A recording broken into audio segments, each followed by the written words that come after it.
My name's Clive Jones, and I'm originally from Newport in South Wales. I'm totally blind, and I'm a former Welsh Guardsman. I've also always been told that I'm a man who never really takes life that serious. And a thing, or a part of that comes out is the first day that I actually walked into St Dunstan's. Totally blind, didn't have a clue where I was, what I was doing, or what was going on. My sighted escort from the regiment walked me straight into a closed lift door. Who's the blind one? I mean, obviously I grew up in South Wales in Newport, which is quite a, I suppose back then was quite a nice experience, but a hard experience, having to it's dog eat dog really in a little village where I was from. Due to a conversation with my mother, where she told my brother and sister they would be train drivers or nurses or something equally as exciting, she told me I was going to join the army. That, at 16, I did. So after several months of hard and vigorous training in Pembrokeshire in Surrey, I joined the regiment Welsh Guards. I was then sent first to my first tour of Northern Ireland, and then since then I've been to another tour of Northern Ireland. The regiment have been to Belize, Kenya, America, Canada. But my favourite part was my ceremonial duties in London. Not everybody is well enough and good enough to join the Welsh Guards, but to do Her Majesty's Troop in the Colour and ceremonies that have been going on for hundreds of years, such as the ceremony of the Keys in the Tower of London, is fantastic. For myself personally, it wasn't nothing to do with me, but the regiment itself was actually the ones who carried Princess Diana when she was unfortunately killed. Sadly, when serving in Aldershot, I was assaulted by somebody who was mentally ill, and after suffering severe facial injuries, I was left totally blind.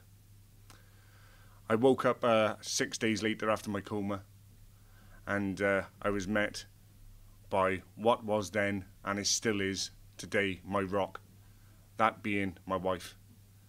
And Stephanie said to me, she goes, "How are you?" And the first thing I said was, well, and I don't know why I said this, you didn't marry a blind man. If you want to go, go. And, if she'd said, okay, fine, I'm gone, it wouldn't have changed a thing. I loved her then, I love her now. And she said to me, I told you in sickness and in health. To me, that shows a special person. And she's maintained that. She's been absolutely fantastic ever since.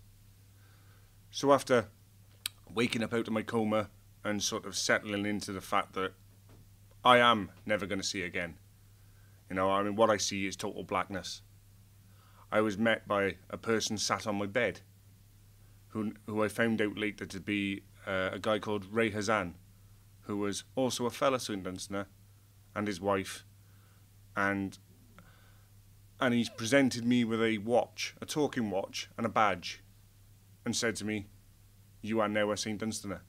It was simple as that.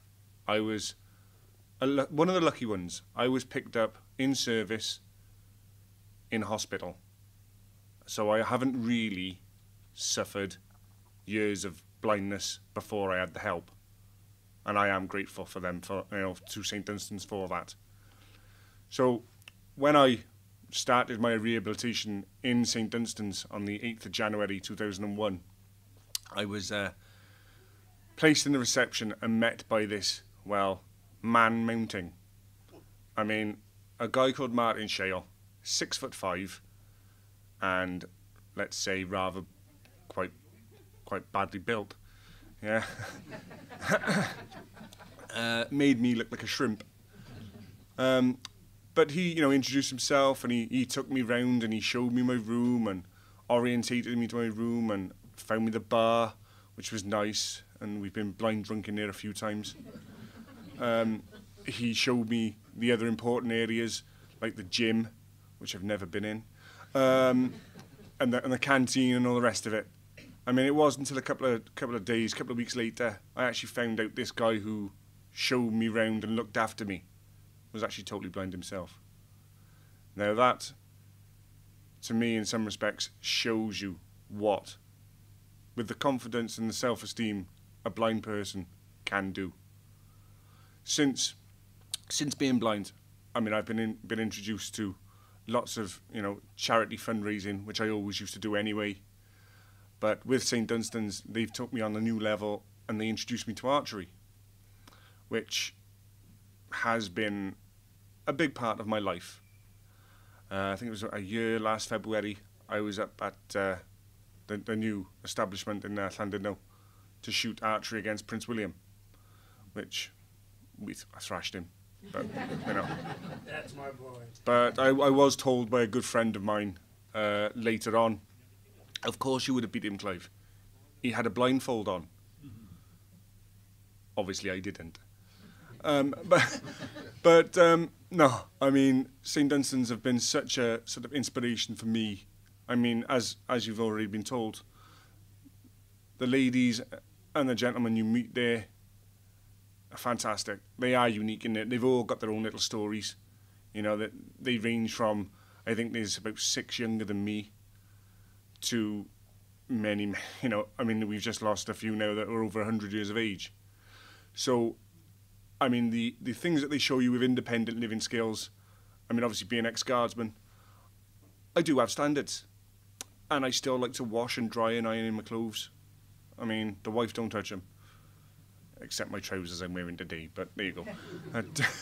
But no, fair dues. I mean, so they have taught me a hell of a lot. They've taught me how to use a computer, which again, sounds pretty simple. But close your eyes and try and do it. It's not easy at all. So if I owe anything to St Dunstan's, is a lot. They've brought me out of my shell. They've given me the confidence to move on. Maybe, as my wife will probably tell you, a little bit too much confidence. Because at times I don't think. Because I'm that confident, I sometimes don't think I'm blind. Which is pretty silly. But apart from that, I mean, St Dunstan's, as has been mentioned, they work on donations, and that's where all their funding comes from. And, the fundraising and everything they do is important, for people worse off than myself. That, it is important. And I mean, obviously, if we can get as much as we can, then better. But no, I'd like to thank you all for listening, to my story. It's unique in itself. In parts, quite gruesome. But that's not for today. So thank you very much for taking the time to listen to me. Enjoy your day. Thank you.